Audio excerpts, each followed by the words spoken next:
Assalamualaikum warahmatullahi wabarakatuh.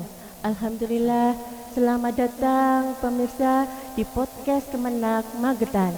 Terima kasih telah bergabung bersama kami di podcast kesayangan kita kali ini.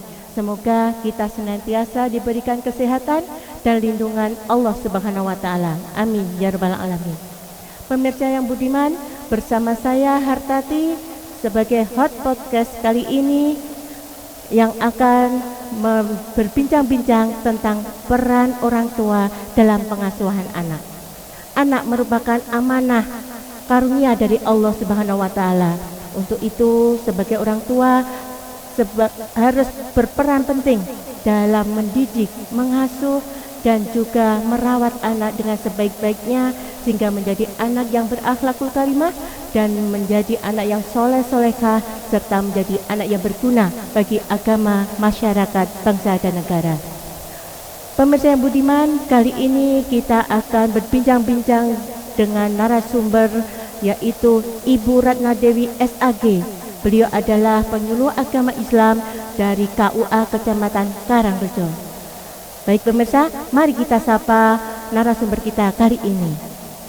Assalamualaikum warahmatullahi wabarakatuh, Ibu. Waalaikumsalam warahmatullahi wabarakatuh. Alhamdulillah. Bagaimana kabarnya hari ini, Ibu? Alhamdulillah, sehat. Oke, semangat ya, Ibu ya. Semangat. Oke, semangat. Ibu ini apa asli dari Karangrejo ini, Ibu? Bukan, Mbak. Saya itu lahirnya di Madiun. Tempatnya dekatnya pabrik gula Pagutan. Oh, ngaten. Terus ke sini ikut suami? Di sini ikut suami di Karangrejo. Oh, iya. Dalam berumah tangga penjenengan sudah dikaruniai anak berapa, Ibu? Alhamdulillah dikaruniai 5 orang anak cewek semua, Mbak. Oh, jauh luar biasa, bidadari semua, Alhamdulillah. Iya, berarti ya di rumah itu ayahnya yang paling ganteng sendiri ya. Tambah semakin lebih muda bapaknya ya. Ya, alhamdulillah. Ibu, hari ini kita akan membahas tentang peran orang tua dalam mengasuh anak. Nah, penjenengan sebagai orang tua, peran apa yang diasuh anak itu seperti apa, Bu, perannya? Ini, Mbak ya, namanya orang tua ya, orang tua yang diamanai oleh Allah untuk mendidik anak, mengasuh anak. Makanya orang tua kan harus menjaganya dengan baik. Maka dalam hal ini, dalam peran orang tua kita memberikan peran yang terbaik untuk menjaga anak-anak kita menjadi soleh-solehah. Maka dalam hal ini kita peran orang tua itu kita bagi menjadi 3 bentuk, Mbak. Pertama yaitu pengasuhan anak. Pengasuhan anak dengan jasadnya. Dalam pengasuhan anak jasad ini orang tua itu wajib memberi. Berarti orang tua itu ada 3 bentuk, yaitu jasad, apalagi pengasuhan anak jasad. Jasad. Yang kedua yaitu pengasuhan anak tentang akalnya. Yang ketiga pengasuhan anak tentang hatinya. Oh, ada 3 bentuk itu ya, Bu. Nah, itu diantaranya untuk jasad itu seperti apa? Yang jasadnya itu yaitu orang tua itu harus memenuhi jasad anaknya, yaitu dengan cara apa? Memberi makanan yang terbaik. Makanan yang halalan thayyiban. Jadi halalan thayyiban itu kan juga harus Mbak, harus dengan memberikan makanan yang terbaik.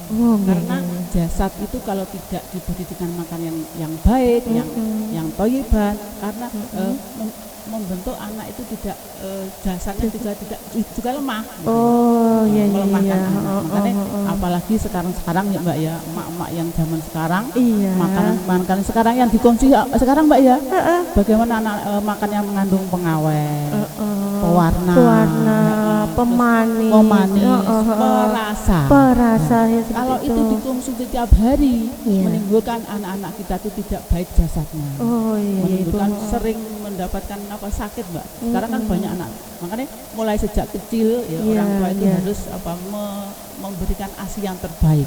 Karena ASI yang terbaik apalagi disempurnakan selama 2 tahun. 2 tahun. Biar kondisi badannya itu lebih baik. Karena dengan ASI yang sampai 2 tahun itu anak terjaga dari kekebalan tubuhnya. Baik. Oke, begitu ya Bu ya. Selain dari makanan Ibu, kan sekarang itu makanan banyak yang instan itu juga. Terus anak-anak kalau tidak mau makan, terus orang tua sukanya ngasih yang anak mau gitu loh Bu. Nah itu bagaimana Ibu untuk mengatasinya? Untuk mengatasi itu makanya orang tua akan memberikan caranya bagaimana. Tetap kita mengkondisikan makan diserupakan seperti apa, mungkin sayurannya dibuat mungkin dibuat sedemikian rupa supaya anak itu bisa mau makan. Karena dengan jadi dengan makanan itu kalau makanya orang tua juga memberikan makanan terbaik. Jangan sampai orang tua memberikan makanan yang tidak halal. Karena juga makanan itu kan terus masuk di dalam darah, menimbulkan hal-hal yang juga tidak baik. Mungkin anak-anak yang kelainan mungkin dari jasadnya untuk dengan hal tidak baik, kenakalan anak juga itu juga termasuk daripada makanan yang tidak baik itu. Dari faktor makanan bisa untuk perkembangan anaknya itu. Untuk selain makanan Ibu, ini tadi jasad itu apa lagi Bu? Jadi yang dibutuhkan untuk pengasuhan orang tua pertama kali kan jasadnya Mbak cara makanan yang baik. Sekarang dengan sekarang memberi pakaiannya. Orang tua juga harus memberikan pakaian baik, apalagi Mbak anak-anak saya kan cewek semua. Jadi mulai dari kecil kita juga memberikan pelajaran bagaimana biar pakaian terbaik. Jangan sampai kita seorang muslim memberi contoh, apalagi orang tua Mbak harus memberi contoh yang terbaik. Dan jangan sampai sekarang pakaian-pakaian yang mini sejak kecil kita ajari. Karena kalau sudah mengajari sudah besar kan sulit sekali.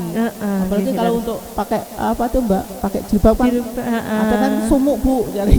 Enggak betah gitu kalau sejak kecil kita ajarkan untuk memakai pakaian yang baik. Berarti orang tua juga itu harus mencontoh pertamanya Bu ya. Jadi harus mencontoh agar anaknya itu, kalau orang tuanya baik, anak otomatis mencontoh anaknya juga jadi anak yang baik. Dan juga pengasuhan jasad itu dengan skill anak-anaknya. Jadi anak-anak diajari bagaimana mengolah jasad biar kadang anak-anak sekarang kan anak cowok Mbak cowok itu enggak sering olahraga. Kadang badannya kok cewek. Begitu ya. Jadi mulai kecil sudah diajari untuk kalau laki-laki juga bermain dengan laki-laki. Itu juga untuk pengajaran anak-anak seperti itu. Oke.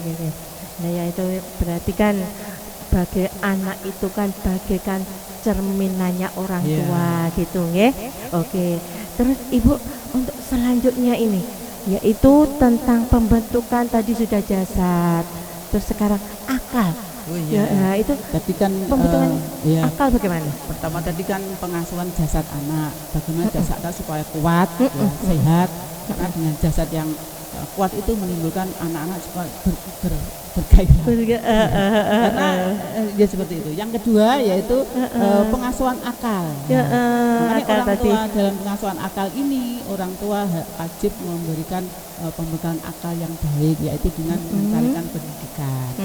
Bagaimana orang tua mencari pendidikan yang baik, yaitu di sekolah-sekolahkan yang mungkin yang berbasis agama. Kalau kita jangan sampai sekarang kan pendidikan sekarang kan mahal. Betul. Makanya kita juga harus selektif untuk memilihnya. Jadi orang tua juga memberikan ini jangan sampai memberatkan orang tua. Karena dari kecil pun dari rumah pun kita kan sudah dibekali bagaimana bagaimana mendidik anak dari kecil mungkin pengalaman dulu pengalaman masih anak-anak dulu. Jadi kita pas masak kita anak juga dilibatkan langsung biar mengenal bagaimana akalnya biar berpikir. Jadi Endo ini loh, ini apa nih cara masaknya seperti ini. Ini tumbar, ini merica. Kadang anak-anak sekarang enggak kenal toh. Enggak tahu bedanya. Iya, Oh. yang mana tumbar, yang mana rico, yang mana. Kenal, Iya, Bu, terus iya, ini, betul. Ini apa kata? Kadang cara Mbak. Jadi anak sekarang tuh kadang susah membedakan. Ini kunir utawa jahe. Nah, seperti itu. Enggak terus. Biarpun di rumah tetap pembekalan anak biar anak itu akalnya berpikir. Jadi kita terus selalu dilibatkan untuk melibatkan dalam hal apapun. Apapun, makanya setiap pekerjaan apapun kita dilibatkan. Mungkin dalam Mbak ya, mungkin dalam hal memasak terutama maaf karena kan cewek semua. Iya. Anak-anak itu bagi pekerjaan, mungkin dilatih untuk apa? Oh, yang satu kan saya 5 Mbak ya. Iya. Tugasnya nyapu, Nggih. yang satunya masak, Iya. yang satunya mencuci. Jadi anak itu biar dilibatkan semua dalam pekerjaan. Jadi tidak biar tahu gini toh cara bekerja seperti ini. Terus juga mempelajari untuk bertanggung jawab gitu ya Bu ya. Selain kita mempelajari anak untuk kebersihan, untuk mengenalkan anak biar tahu ini tanggung jawabku. Ini ada seseorang itu harus seperti ini, harus bisa gitu. Apalagi Mbak ya, sekarang itu kan zamannya gadget ya. Anak-anak jangan dibiarkan untuk bermain HP saja. Karena kan banyak pengalaman Mbak ya, di tempat saya itu banyak anak-anak yang hiburan banyak ya, kebetulan di sekitar saya. Sampai sekarang ada 3 orang anak kecil. Karena orang tuanya nyaman dengan dirinya sendiri. Jadi anak itu sejak kecil sudah dipegangi HP. Jadi mulai anak-anak itu mulai jalan, mulai anak-anak itu berangkang, mulai jalan, mulai berdiri itu. Jadi tidak ada kesempatan untuk berkembang, mengikuti perkembangannya itu. Mata melihat, kaki untuk melangkah itu tidak ada. Jadi anak itu diam saja karena apa? Sudah dipegang HP, ibunya kan nyaman. Dengan nyaman itulah ternyata kalau sudah masanya sekolah anak itu belum bisa ngomongnya sesuai apa yang dilihatnya tadi, yaitu dengan membiu. Kan biasanya datang film-film anak-anak itu. Itu seperti itu. Banyak Mbak sekarang itu. Bisa pengaruh juga ya Bu ya itu ya. Apalagi ada juga yang anak itu sebenarnya sejak kecil itu baik, sejak itu normal. Jadi anak itu bisa menjadi anak yang anak berkebutuhan khusus. Karena juga itu orang tuanya tidak ada pendampingan sama sekali. Ya memang ada tapi kurang maksimal karena itu. Karena dipegangi HP. Jadi anak itu sampai waktunya jalan jadi nggak bisa jalan karena dia selalu pegang HP terus. Sampai fase-fasenya orang tua kan nyaman. Apalagi ibu-ibu yang bekerja ya, pagi sampai sore. Terus yang dititipkan neneknya. Itu tidak dicek. Makanya pengasuhan itu kan harus dijalani, harus didampingi anaknya. Terus biarpun serepot apapun orang tua harus selalu mendampingi. Saya dicek Mbak, bagaimana perkembangannya bagaimana enggak. Ya ternyata setelah berjalannya waktu selama sekolah anak itu nggak bisa apa-apa, ngomong juga nggak bisa. Ya Allah. Berarti kan kesalahan orang tua yang karena dibiarkan. Soalnya nyaman dengan bermain dengan HP.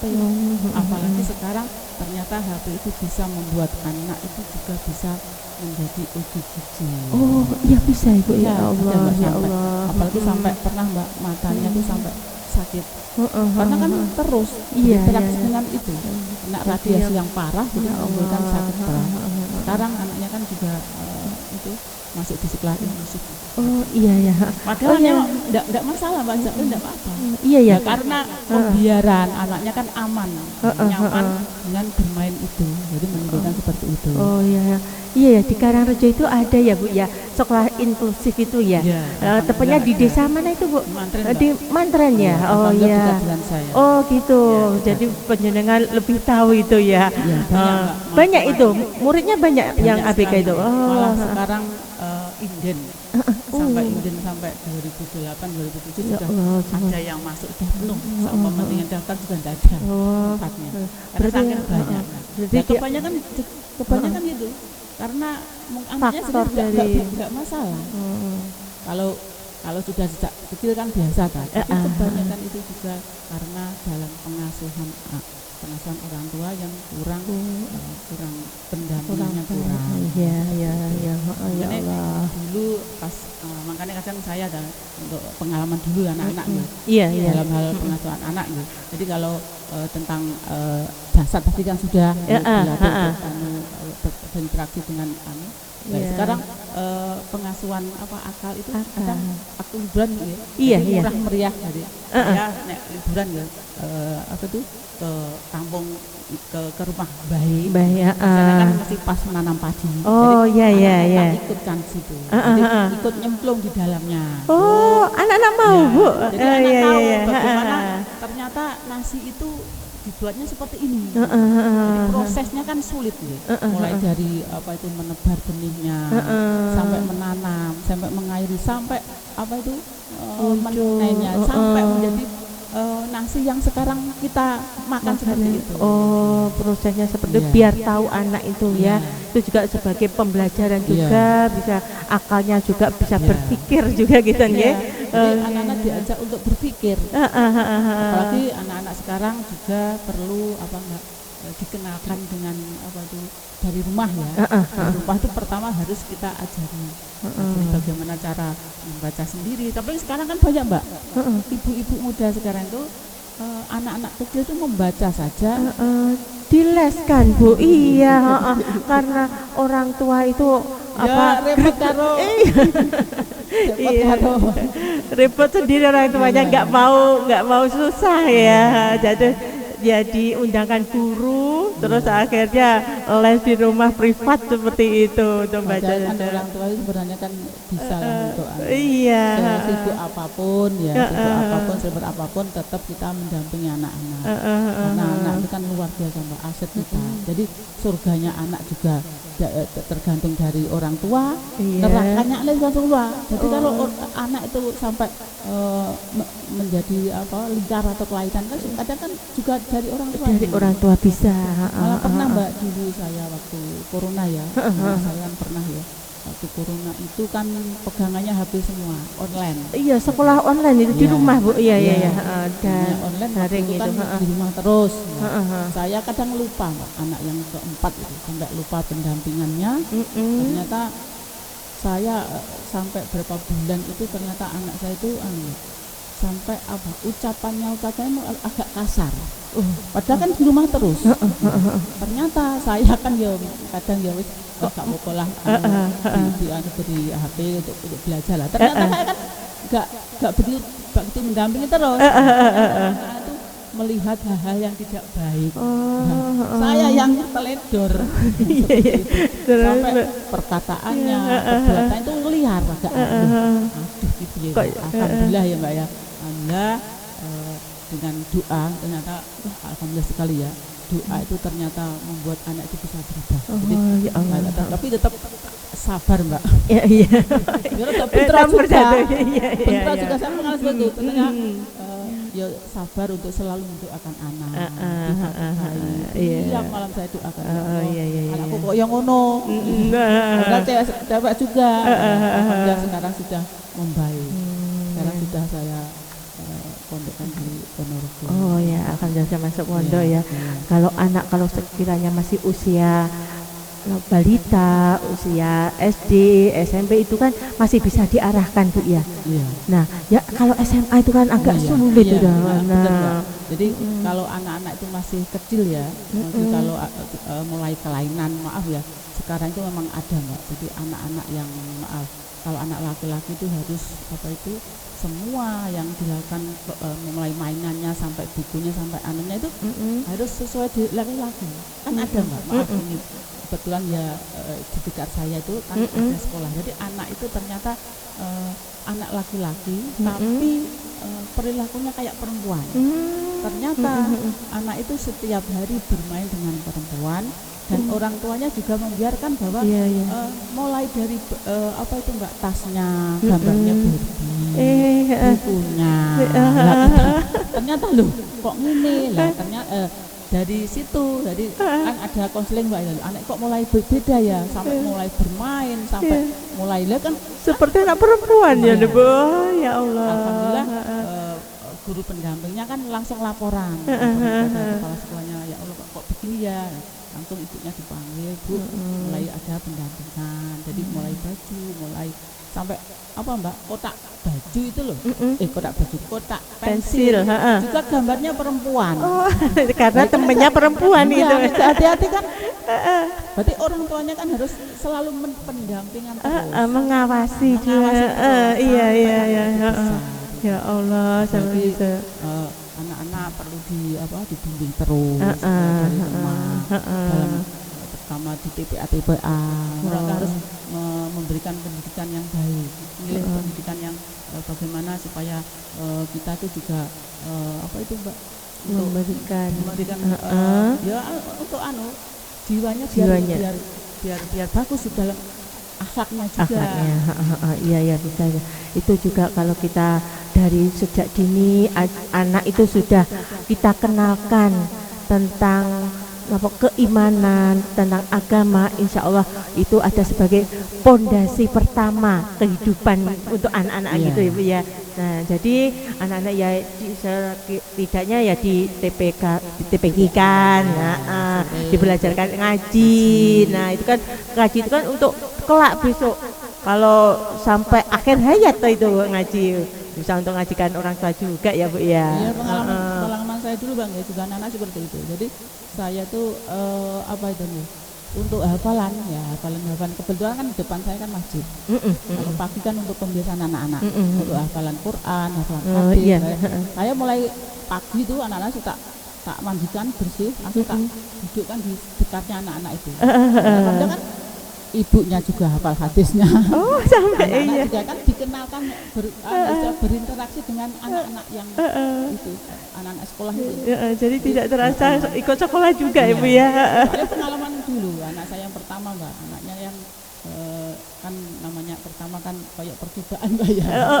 Di rumah terus antara ke rumah yang baik, ke rumahnya sendiri, jadi tidak kurang interaksi dengan temannya. Ternyata itu apa itu kurang bisa bergaul.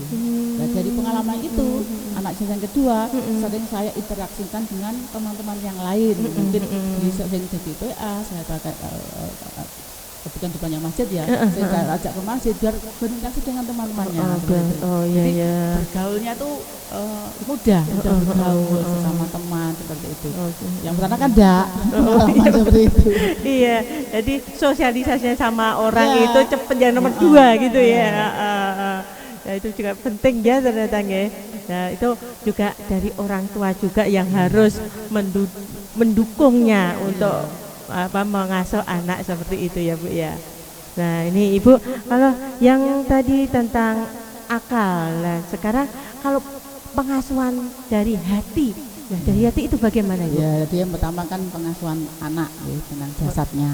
Yang kedua pengasuhan anak, apa enggak? Akalnya, menghilangkan kebodohan, dia belajar. Yang ketiga yaitu pengasuhan hati. Dalam pengasuhan hati ini yaitu orang tua harus mengajak anak untuk beribadah kepada Allah, supaya untuk hatinya itu biar memancarkan akhlak yang mulia. Karena dengan ibadah contohnya ya, untuk ibadah yaitu dengan ini pengasuhan hati ini yang paling sulit. Kita mengajak anak-anak untuk beribadah kan sulit sekali. Iya, bagaimana solusinya, bagaimana Ibu itu? Saya Mbak ya pengalaman. Ya kita dari orang tua kan cepat kita pas lagi sholat ya tetap diajak sholat. Saya ngaji kita tetap diajarin ngaji, apalagi enggak. Untuk yang pertama ya orang tua itu harus mengajarkan apa Mbak, sejak dini untuk memberi apa, mendidik anak mengaji sejak dini. Oh iya. Paling tidak kalau memang orang tua tidak bisa ngaji, ya paling tidak Al-Fatihah. Al-Fatihah mengajarkan anak sendiri, jangan ke orang lain. Karena kan dengan bacaan Quran anak itu kan tiap hari kan, ya tiap hari itu nanti sampai besar kan kita ada untuk anak. Jangan sampai untuk pahala gurunya, orang tuanya kan malah penting ya pertama itu mengajarkan bismillah nih kayak sebetulnya Fatihah. Nah itu bisa jadi jariah orang tua juga ya Bu ya. Oke ya Allah. Nah berarti dari hati itu anak disiapkan untuk kita mencontohkan bagaimana kalau ibadah itu bagaimana. Jadi sebelum kita ini menyuruh ya kita pun juga harus mencontohkan dulu ya Bu. Contohnya kalau mau waktunya sholat subuh, nah anak kan sulit untuk dibangunkan itu bagian. Betul itu Bu. Nah itu caranya bagaimana itu Bu? Saya juga pengalaman itu, anak yang kedua itu sulitnya minta ampun Mbak dulu untuk bangun subuh. Sampai pernah nah saya itu sulit, karena sulitnya ya kita beri reward Mbak. Sampai kamu nanti 1 bulan bisa subuh so bangun, nanti tak belikan apa gitu seperti itu.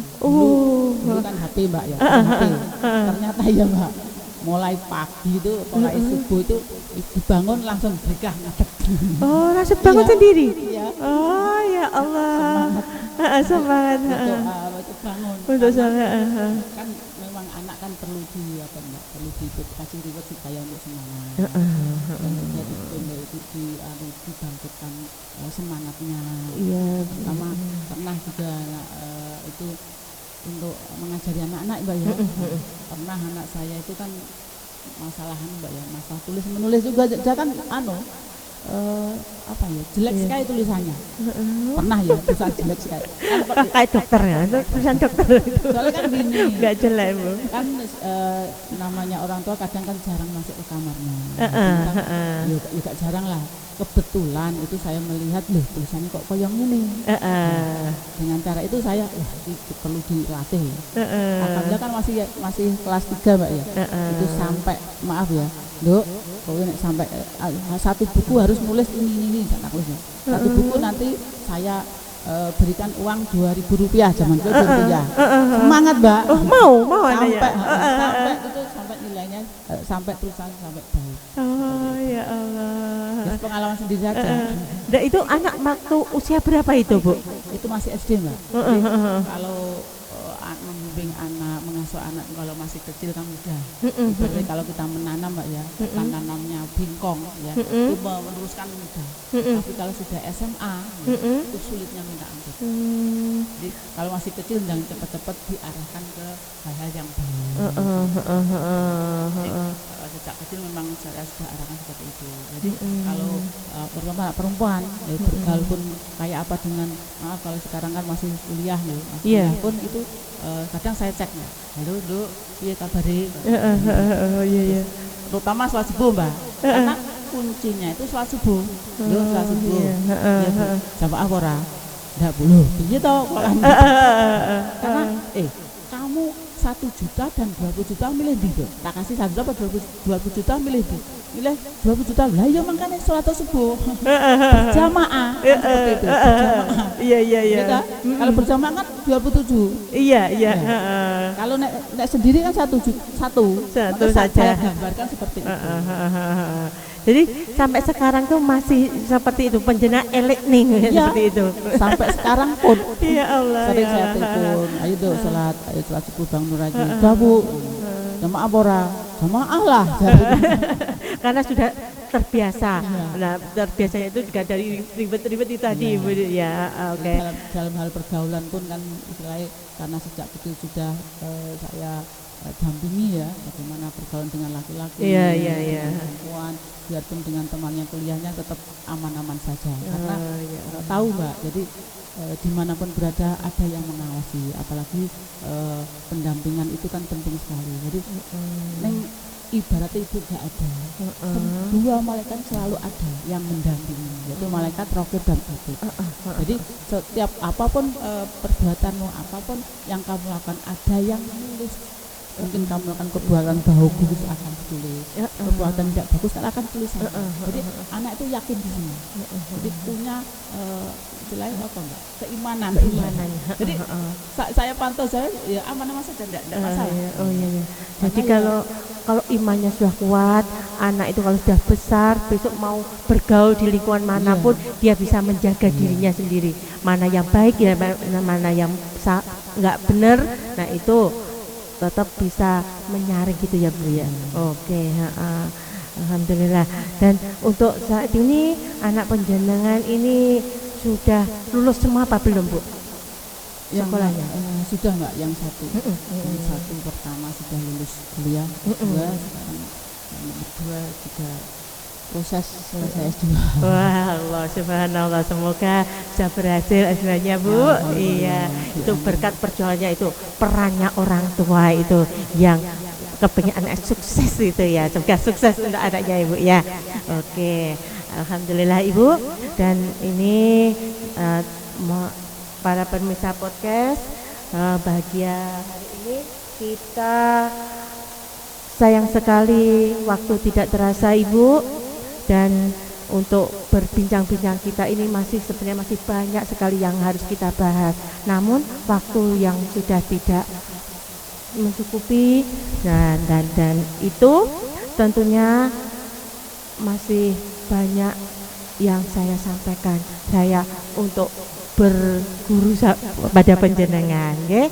Dan sebelum kita tutup, apa pesan-pesan Ibu untuk para pemirsa dan juga khususnya untuk saya sendiri Bu? Iya, khususnya saya juga ya. Iya. Sebagai orang tua itu wajib menjalankan amanah dari Allah, yaitu pengasuhan anak.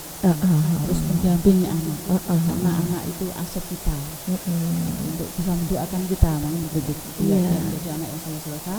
Yang pertama tadi yaitu dengan pengasuhan jasanya anak, akalnya anak, hatinya. Itu harus tiga-tiganya semuanya.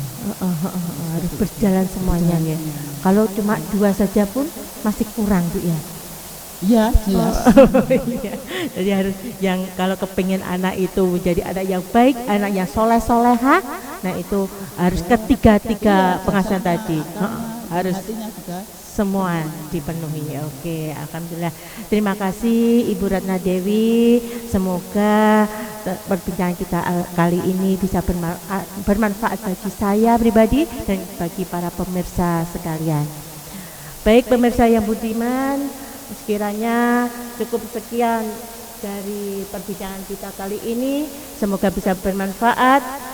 Dan dari saya, Hartati, mengucapkan terima kasih dan mohon maaf yang sebesar-besarnya bila ada tutur kata yang tidak berkenan dan banyak sekali kekurangan.